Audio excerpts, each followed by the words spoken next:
నీవు పెట్టిన నైవేద్యము మనోపూర్తిగా భగవంతుణ్ణి పిలిచి ఆరగించమని ప్రార్థించినప్పుడు ఆ క్రియ శరీరము, మనస్సు, హృదయము సరేఖీయంగా జరిగినప్పుడు ఆ దేవదేవుడు శుద్ధ చైతన్య స్థితి కాబట్టి, ఆ నైవేద్యము చైతన్యములోనే ఉంది కాబట్టి, ఏ పదార్థమైనా చైతన్య ప్రభావితమై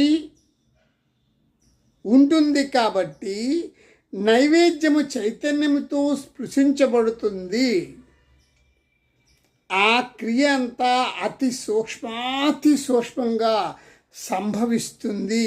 కనుక నైవేద్యము చూచుటకు పరిమాణములో తరుగుదల కనిపించదు.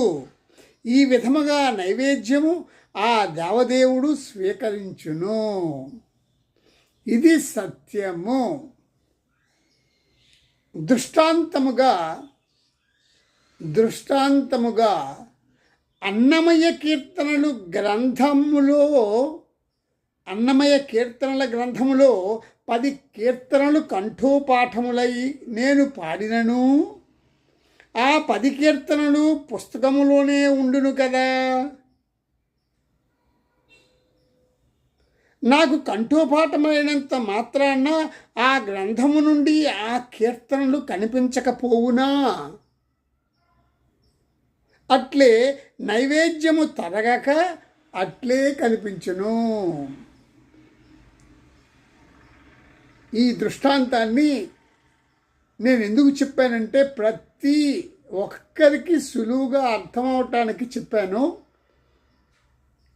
నైవేద్యం గురించి ఈయన మాటలని పరిపూర్ణంగా అర్థం చేసుకొని మీరు నమ్మిన దేవుళ్లకు నైవేద్యం పెట్టండి. Thank you.